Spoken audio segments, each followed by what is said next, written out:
أعوذ بالله من الشيطان الرجيم بسم الله الرحمن الرحيم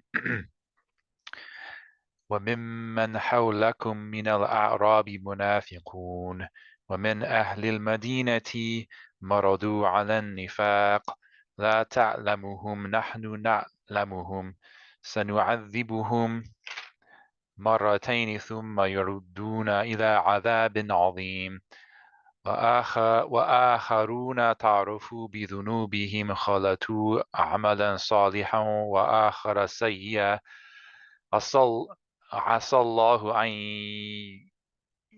أن يتوب عليهم إن الله غفور رحيم. صدق الله العظيم.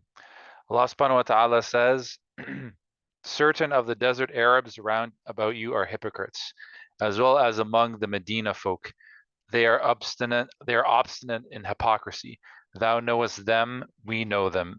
Twice shall we punish them, and in addition they shall be sent to a grievous chastisement. Others there are who have acknowledged their wrongdoings. They have mixed an act that was good with another that was evil. Perhaps Allah will turn unto them in mercy, for Allah is all-forgiving, most merciful. Assalamu alaikum wa rahmatullahi wa barakatuhu. This is Robert from Islam for Europeans. Please like and subscribe to the channel. I do apologize that I have not made a video in quite some time. This will be the first video, hopefully, of many for 2024. I just have my cat with me, sorry. Let me just get her out of the way. Okay. Go kitty.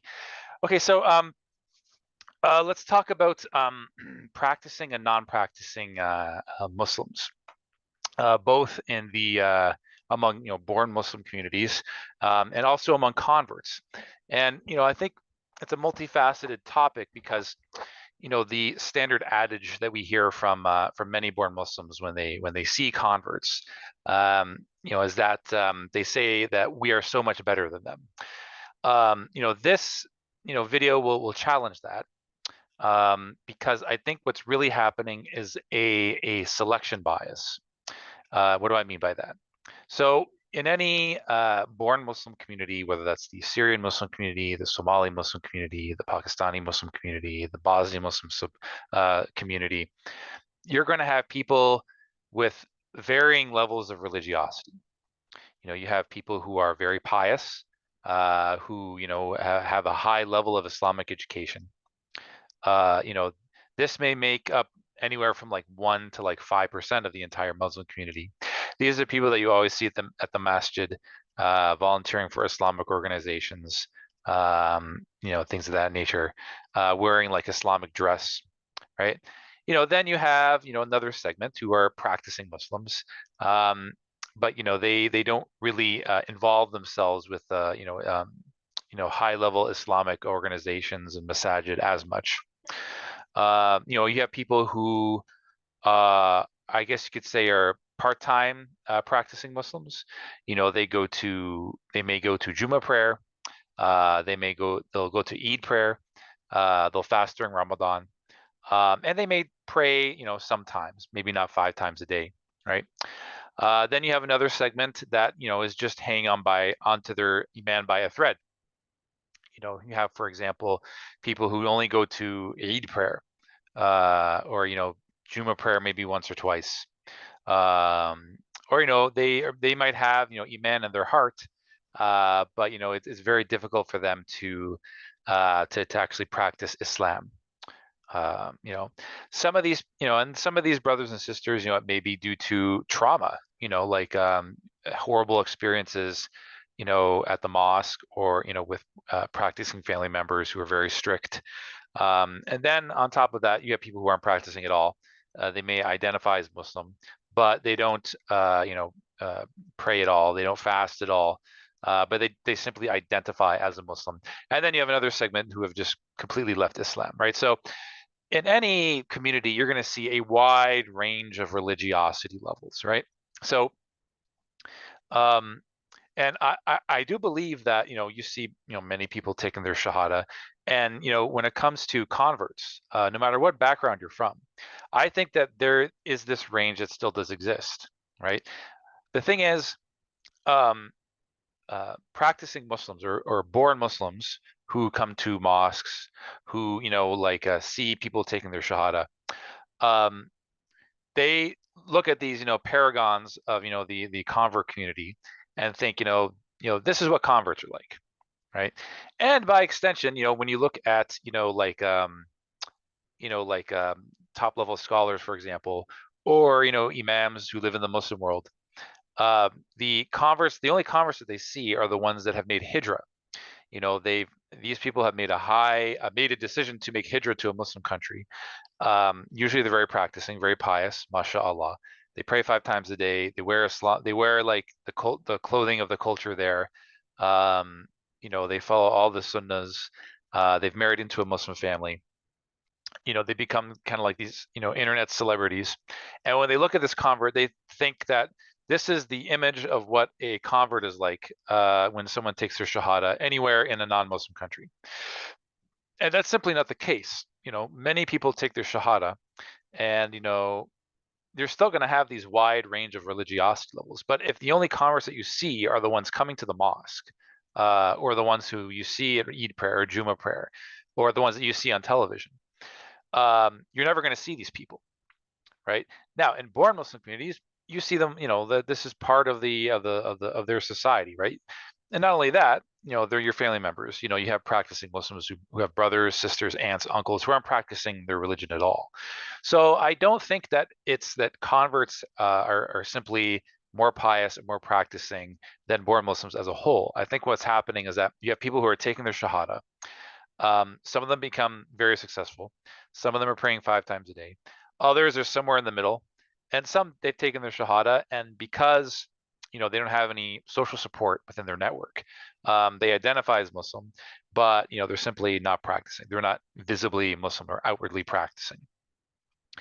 So where am I going with all this? So I think what I'm trying to say is that born Muslim Muslim subcommunities in the West or any non-Muslim country, they have organizations and fora and restaurants and barbershops, and like governmental organizations supported by the government, nonprofit organizations, even masajid that cater to the problems of their everyday life, right? And this really, these problems really have little or nothing to do with religious practice, right? So, but they're still essential functions for a subcommunity to survive and stay within the community, right? So, I'll give you, a perfect example.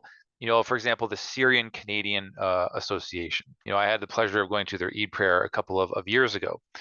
This organization is all about acclimating new Syrians to Canada. So it might be helping them find a job. It might be ESL training. It might be practicing for your driver's license, right? Translation services. None of this has to do with someone's level of religiosity, right? But it helps them survive and thrive in these particular communities. There is no parallel organization such as this for converts, right? When Masajid try to help out converts, all of it is based on religious instruction, right? So, which is necessary. It's important to know your deen. It's important to know your religion, right? But it's necessary but not sufficient. And I think one of the big reasons why they've catered these programs this way is because the only people who take their shahada and enter a Muslim community and immerse themselves in a Muslim environment, they're going to cater these programs to only converts that they can visibly see.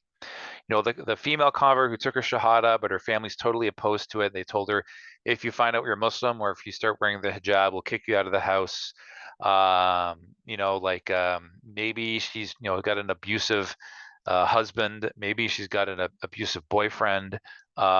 Maybe she's just not ready to practice, right? There are no programs in place to help converts through problems such as these, right? And I think that's one of the major reasons is that if you look at, all the people who take their shahada is like a pyramid, right? The ones at the bottom are not getting their physical and safety needs met. And if you're catering all your programs on religious instruction, which let's be honest, is also very advanced, it's geared towards people who hit the ground running, learn Arabic, learn the Quran, learn all the Arabic terminology. All these programs that converts are designed for converts or maybe it's just regular programming at the masjid. It's not catered towards converts, but it's all designed for the top 1%, right? Um, and one could say, maybe these converts don't cut the mustard. If you're not willing to pray 5 times a day, if you're not wearing the hijab, get with the program. You could say these converts just aren't strong enough, and we want the cream of the crop. I mean, you could think that, but I don't think that's very good in the short run or the long run. And if your goal is you want all the converts praying 5 times a day, and all the women wearing hijab, and all the men having beards, and all knowing the Quran, you're not going to get there if all of your programs are catered towards the top 1%. So what you need are programs which are equivalent to basically what the Syrian Canadian Association is doing. Programs designed to help people keep them afloat and stay within stay within their cultural sphere as a Muslim, right? So that might be being willing to talk to their family members.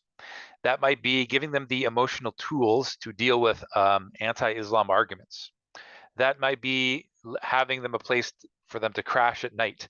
That may be helping them get job training, right? That might be helping them find a fellow convert that is compatible with their families, so they can marry each other.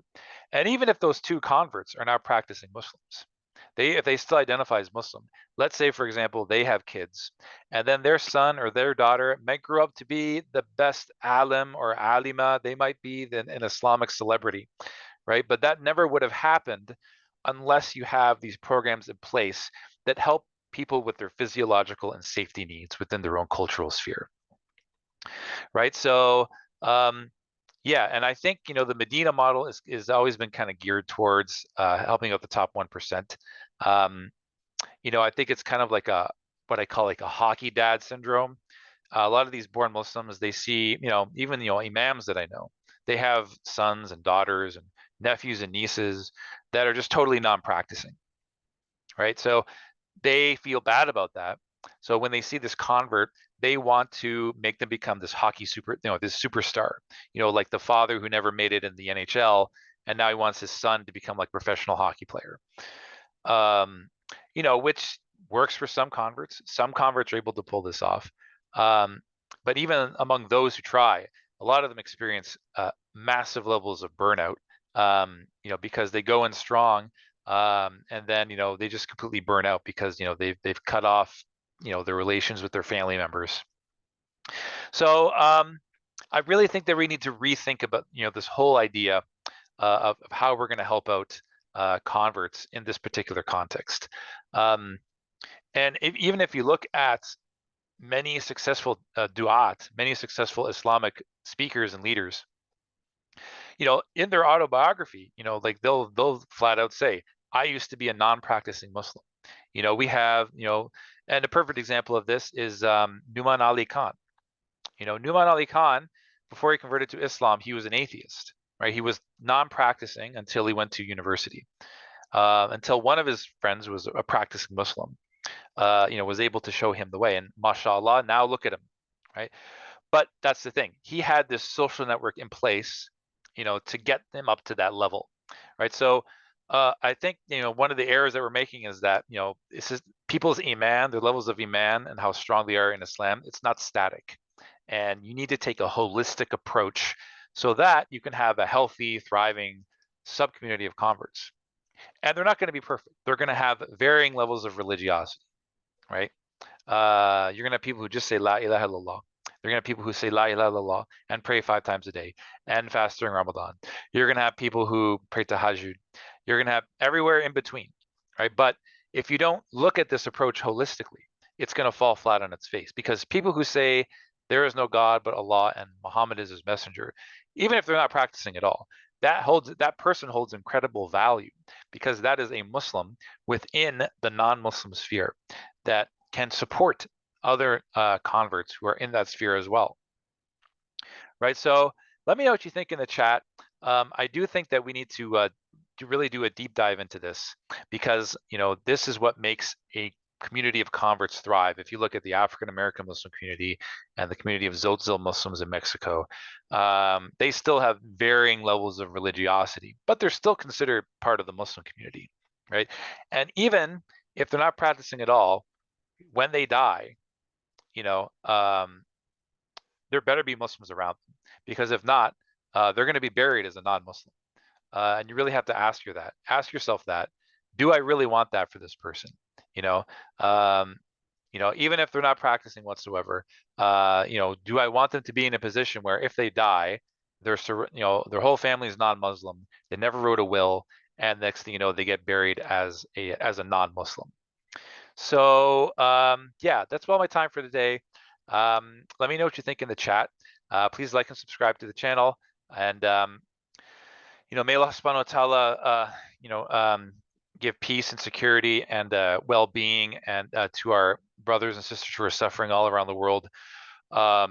It's absolutely horrible. May Allah subhanahu wa ta'ala, grant those who have died and give them the highest level of paradise. And may Allah subhanahu wa ta'ala keep us on the straight path of Islam and guide our families and friends. And that's it for today. Assalamu alaikum wa rahmatullahi wa barakatuhu.